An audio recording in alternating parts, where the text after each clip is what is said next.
안녕하세요. 크립토TV입니다. 이번 시간에는 구 페이스북, 지금은 메타죠. 여기에 마크 저커버그 CEO가 비트코인을 엄청나게 쟁여놨다. 뭐 이런 얘기가 있는데요. 한번 살펴봅니다. 먼저요. 스위스 세계 주요 은행에서 디지털 스위스 프랑을 협력해서 테스트하고 있습니다. 이거 이제 저는 CBDC라고 봅니다. 근데 CBDC든 뭐 디지털 유로든 이것을 계속 국내에서 또 해외에서 결제하고 환전하고 뭐 이체하고 뭐 여러 가지 사고 팔고를 계속 테스트하고 있다. 이게 이제 RWA와도 당연히 연관이 있고요.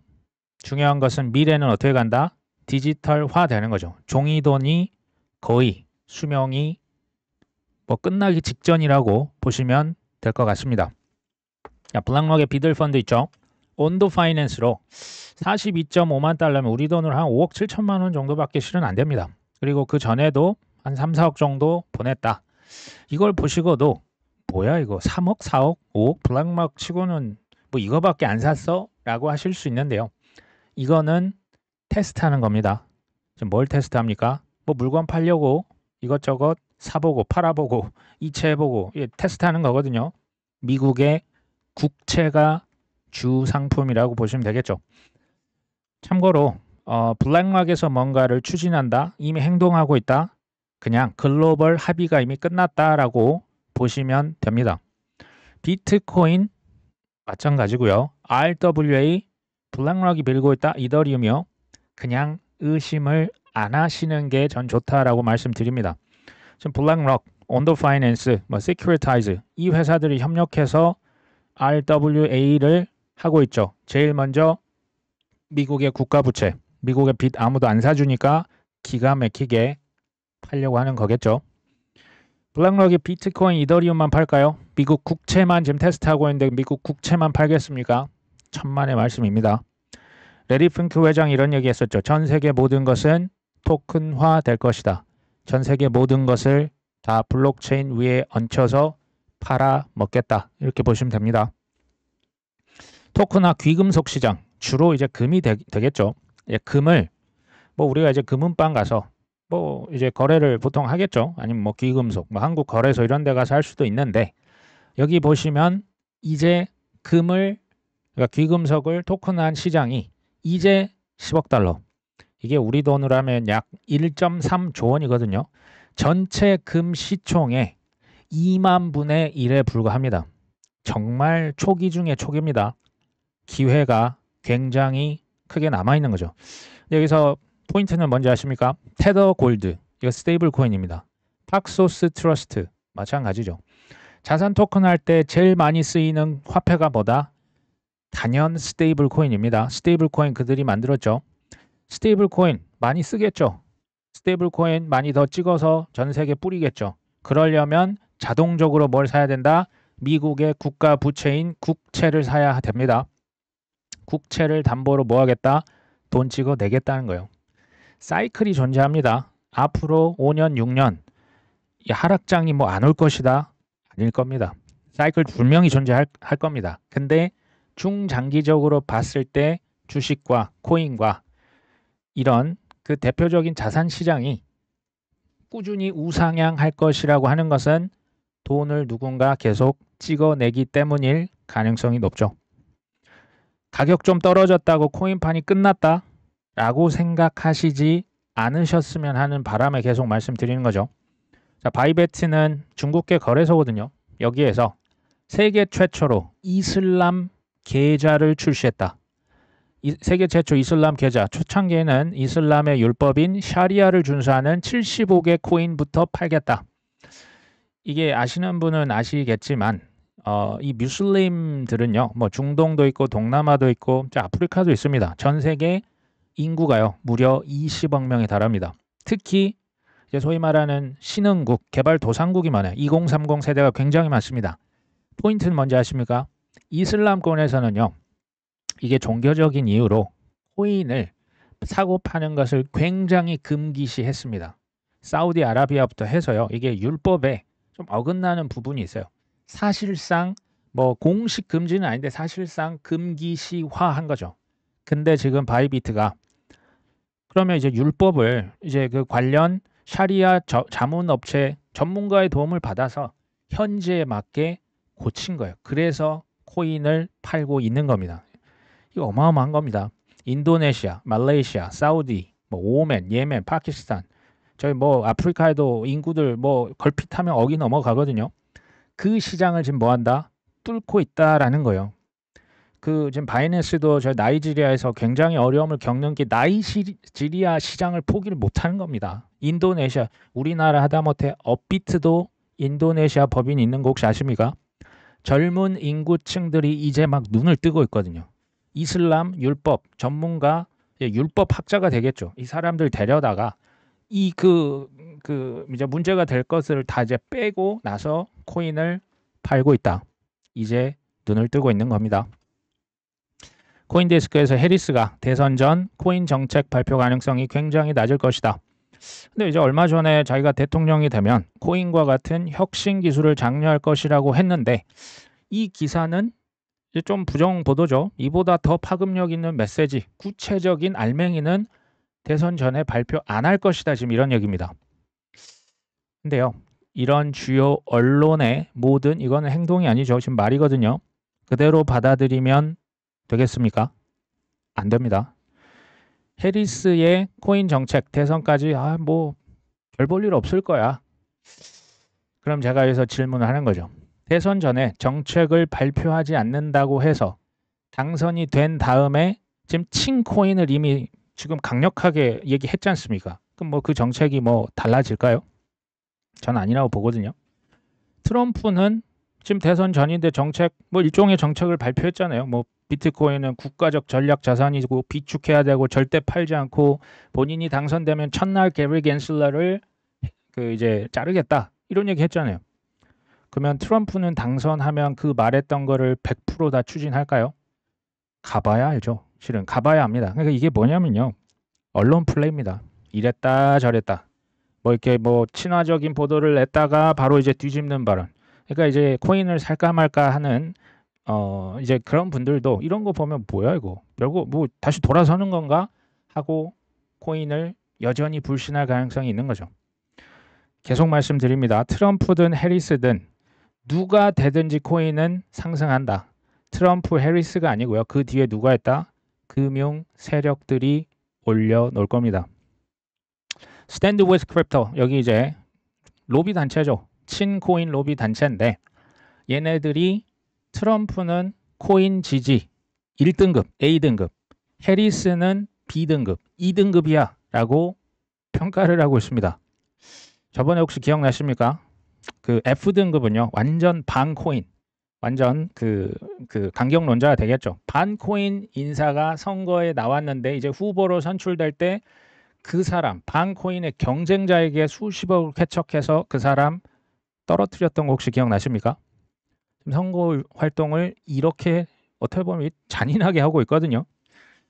근데 한번 생각해 보십시오. A든지 B든지 지금 친코인이라는 거예요. 트럼프든지 해리스든지 뒤에서 누가 돈을 대주는 로비 그 이제 뭐 월가의 억만장자가 됐건 회사가 됐건 친코인 그 기업가들이 트럼프도 밀고 해리스도 밀고 있습니다. 억만장자 중에 최소 40명이 비트코인 보유를 추정한다. 최소 40명. 뭐 일론 머스크 우리가 알고 있고요.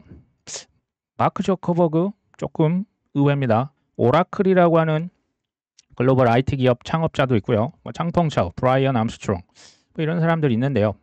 샀으면 산 거지. 지금 이거를 추산했다라고 밝힌 거죠. 추산을 할 수밖에 없어요. 왜냐하면 미국의 상장 기업은 분기별로 SEC의 자산 내역 공개 의무가 있지만 개인은 있다 없다? 개인은 없습니다. 그래서 그런 겁니다. 보시면 일론 머스크가 208 빌리언 달러인데요. 이거 지금 비트코인이거든요. 우리 돈으로 하면 거의 한 280조 원을 들고 있습니다. 일론 머스크. 물론 추정이지만요. 2위가 더 놀랍습니다. 마크 저커버그. 이거 얼마입니까? 거의 한 240조? 어마어마한 돈이 이거 비트코인을 들고 있다. 창펑차오 한 40조 원 되겠네요. 뭐 창펑차오는 이해가 되는데 그 밑에 에릭 스미츠 전 구글의 CEO거든요. 이거는 거의 이분도 거의 한 40조 원 들고 있는 거예요. 이거 어마어마한 겁니다. 레이 달리오 겸손하게 한 23조 원 정도만 비트코인 들고 있는 겁니다. 피터 틸 전 페이팔 창업자죠. 아, 내가 실은 비트코인 그때 더 샀어야 했는데 라고 막 후회를 막심한 발언을 했었거든요. 현재 비트코인만 13조 이상 들고 있습니다. 뭐 스탠 드렁큰밀러 뭐 이 진짜 전설적인 투자자거든요. 마크 큐바는 뭐 구단 농구주의자 뭐 투자자이기도 한데요. 이분은 대략 한 9조 원. 폴 투더 존스는 억만장자 투자자 중에 억만장자 투자자, 연예인의 연예인 이런 느낌이거든요. 이분도 한 8조 원 정도 들고 있고요.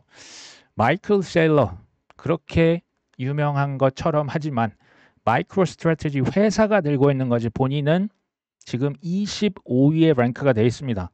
조금 겸손한 랭크죠. 평소 그 영향력에 비해서는.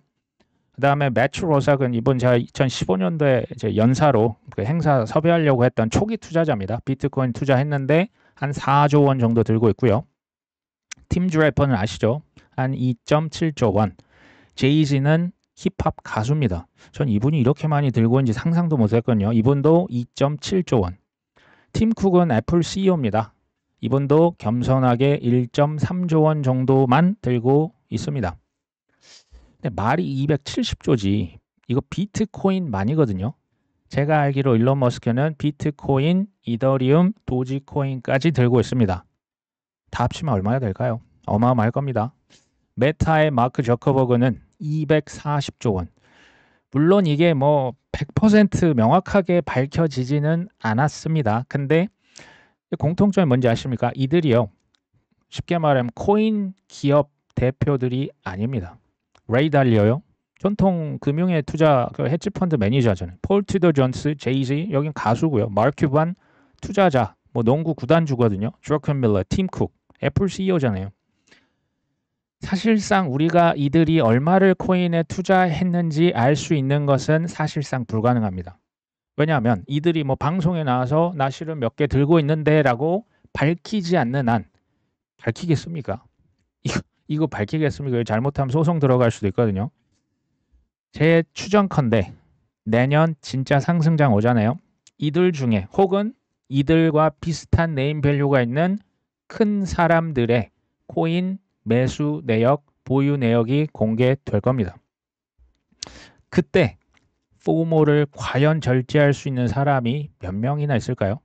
제가 그때 내년 찐 상승장에서 이런 기사 나올 수 있거든요. 일론 머스크, 인류 최초의 조만장자로 등극했다. 우리 억만장자 들어보셨죠? 그 전에 백만장자였습니다. 억만장자 그 다음이 뭐냐? 조만장자입니다. 제가 보면 이거 충분히 가능해요. 뭐 테슬라 주식만으로도 가능할 수도 있겠지만 비트코인, 이더리움, 도지코인 어마어마하게 오를 것으로 추정이 됩니다. 그리고요, 대다수들은 뭐 맥시멀리스트, 뭐 저기 마이크로 스트래티지의 그 마이클 셀러 같은 일부를 제외하면요, 비트뿐 아니라 이더리움도 소액이나마 다 샀어요. 레이 달리오도 얘기했었고요. 팀 쿡, 일론 머스크, 윙클보스 쌍둥이 다 나 실은 이더도 좀 있는데 다 얘기했던 사람들입니다. 언론을 통해서 이런 대형 호재를 투척하면요, 이거를 과연 참을 수 있을까요? 그냥 눈만 뜨면 하루에 수십 프로씩 막 올라가는데 이거 고점 매수에 또 아마 참기가 쉽지 않을 겁니다. 그때가 되면 어떻게 한다? 적당히 분할 매도. 왜냐하면 우리가 꼭지를 모르기 때문에 분할 매도 그냥 걸어놓고 팔리면 일단 빠져나오는 게 어떨까? 자고 일어나면 수십 프로, 수백 프로, 특히 이제 시총 낮은 애들은요, 정신을 못 차리게 올라갑니다. 그리고 우리 지금 기억나십니까? 식당에서 2017년, 2021년 식당 먹다가 사람들 10명 중 7명이 업비트 창을 켰다? 무슨 신호일까요? 고점 신호가 되겠죠. 시도 때도 없는 부자 인증샷. 나 코인으로 뭐 해외 뭐 외제차 샀는데 뭐 집도 하나 뭐 한 20억짜리 샀는데 인증샷 나오고요. 책도 분명히 또 나올 겁니다. 비트코인으로 퇴사합니다. 이제는 비트가 아니라 솔라나로 퇴사합니다. 이런 거 리플로 퇴사합니다. 전 나올 수도 있다라고 봅니다. 그때 뭐 한다? 우리는 적당히 일단 빠져나온다. 자, 애널리스트 에릭 발춘할 수 있죠. 블룸버그에서 블랙록이 매일 IBIT는 그 비트코인 현물 ETF거든요. 이거 비트코인이 그러니까 ETF랑 그러니까 은행 계좌 이렇게 맞춰보듯이 이거 맨날 검증하니까 뭐라고 합니까? 파산에 문제가 없을 것이다. 블룸버그가 왜 무슨 블랙락의 대변인이라도 되는 겁니까? 이런 얘기를 왜 했을까요? 사실 이제 괄호 열고 닫고 이런 게 있는 거예요. 야 너희들 그 테라루나, FTX, 시그니처 은행, 뭐 실리콘밸리 은행, 뭐 실버레이크 은행 이게 다 파산했던 거 너희들 기억나니? 블랙락은 어떤다? 야 우리는 파산 안 해. 우리는 철저하게 그거 12시간 내로 딱 고객 출금 요청하면 우린 다 그냥 바로 그날 처리해 주거든. 우리는 다르지. 야 우리 믿고 코인 사. 걱정하지 마. 라고 하는 겁니다. 블랙락은 진짜 다른 곳입니다. 지금 비트 이더까지는 ETF가 다 지금 승인이 됐잖아. 이미 팔고 있습니다. 지금 사람들이 별 관심이 없어서 그렇지. 그 다음 뭘까요? 그 다음 솔라나, 그 다음 XRP, 또 그 다음 카르다노 이런 게 될 겁니다. 언제 승인이 될지는 제가 모르지만 뭐 내년 1분기나 2분기가 되지 않을까 뭐 그냥 추정하고 있을 뿐이죠. 망고 마켓이라고 있답니다. 뭐 탈중앙 거래소인데 암호화폐 거래 위반 관련 CFTC와 합의를 할 것이다. 이거를 적나라하게 말씀드릴게요. 무슨 얘기냐면요. 이미 대다수 코인의 관할권이 SEC다 CFTC다. 이미 CFTC라고요. 이게 그래서 계속 나오는 겁니다. 파악하셔야 됩니다. SEC 위원장 누굽니까? 게리 겐슬러죠.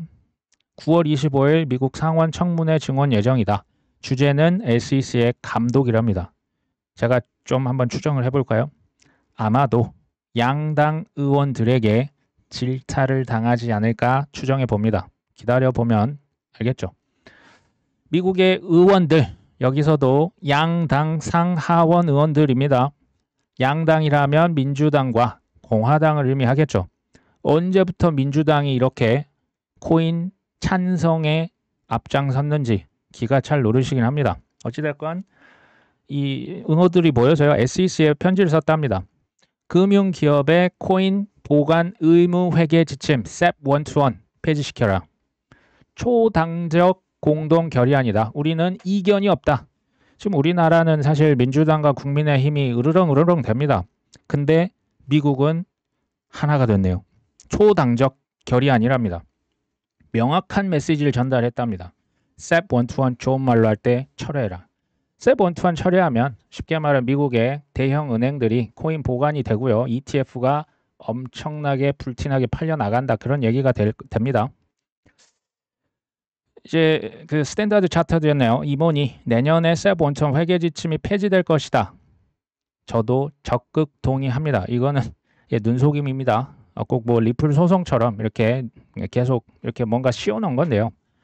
이것과 동시에 규제 명확성 지금 들어오고 있잖아요. 이것과 동시에 전 세계적으로 일어나고 있는 것 보실까요? 유럽에서 가장 먼저 금리를 내렸던 곳은 스위스입니다. 스위스가 금리를 가장 먼저 내렸고요. 버티던 잉글랜드, 영국에서도 8월 달에 금리를 낮췄습니다. 9월 13일자네요. 유럽중앙은행에서도 3개월 만에 두 번째로 금리를 낮췄는데 한 번에 0.6%를 낮췄습니다. 캐나다도요. 무려 3번이나 금리를 연속으로 인하했었죠. 미 연준 버티고 버티다가 4년 반 만에 금리를 0.5% 빅컷했습니다. 더 중요한 게 뭔지 아십니까? 연내 추가 인하를 암시했다. 연내 올해만 금리 인하하는 게 아니고요. 이거 내년까지 쭉 내릴 겁니다. 미국이 언제 내리나 정말 애가 탔었던 중국. 이 미국이 내려줘야 중국도 좀 내려주거든요. 중국에서 9월 24일자네요. 지준율 곧 0.5% 인하. 그리고 유동성 1조 위안을 공급할 것이다. 돈을 이게 1조 위안이잖아요. 뭐 우리 돈 한 200조 될까요? 엄청난 돈을 이제 맘 놓고 우리도 좀 이제 찍을 수 있다. 경기 너무 어려웠는데 연준 기다렸다가 바로 그럼 우리나라도 금리 내리겠죠. 한 10월 정도 저는 보고 있거든요. 순서가 있습니다. 금리를 인하하고요. 근데 미국에서 QT 아직도 QE가 아니라 양적 완화가 아니라 지금도 사실 돈을 회수하고 있거든요. 빼내고 있거든요. 이것부터 중단을 할 겁니다. 그 다음에 금리 인하를 체계적으로 연속적으로 하는 거예요. 내년 한 하반기, 여름께까지 계속 금리를 조금씩 그 회의할 때마다 조금씩 낮출 수 있거든요. 그러다가 어느 순간 QT를 중단하고 양적 완화, 쉽게 말해서 그냥 돈을 찍어내기 시작할 겁니다. 아직 이걸 안 했다는 거예요. 미국은 아직 이걸 안 했습니다. 금리 인하하면서 돈 찍기 콤보가 들어가는 거죠. 금리 인하 언제 하는 줄 아십니까? 보통은요. 그 해당 국가의 경제가 매우 좋을 때가 아니고요. 매우 안 좋을 때 금리 인하합니다. 근데 연준 입장에서는 아니면 그 어떤 은행의 그 한 국가의 중앙은행에서는 기존 국가 부채 있겠죠. 빚이라는 게 있는데 빚이 있으면 뭐가 있습니까? 이자를 갚아야 되잖아요. 기존 빚에 대해서 원금은커녕 이자도 못 갚을 때 하는 게 뭐다? 그게 금리 인하입니다. 이게 대략 3년 반에서 4년 반, 대충 4년 사이클이라고 그래서 얘기하는 거예요. 금리 인하 버틸 때까지 버텼는데 이거 이자를 감당을 못해요. 지금 미국의 국가 부채가 이제 어차피 그거 못 갚습니다. 이자는 갚아야 될 거 아니에요. 그래서 금리 이제 낮추는 거예요. 내년 7월, 8월까지 미국에서 돈 찍어내는 게 전 세계 뭐 사실 다 비슷합니다. 미국 따라가죠. 이게 이미 확정이라니까요. 제가 이번 시간에 좀 말씀을 드릴 수 있는 것은 코인 걱정은 좀 그만두시고요. 그냥 내 할 일이나 그러니까 제가 스스로 하는 본인 일들에 충실하셨으면 합니다. 코인 걱정 안 하셔도 됩니다. 오늘 방송 여기까지 합니다. 끝까지 시청해 주셔서 감사합니다.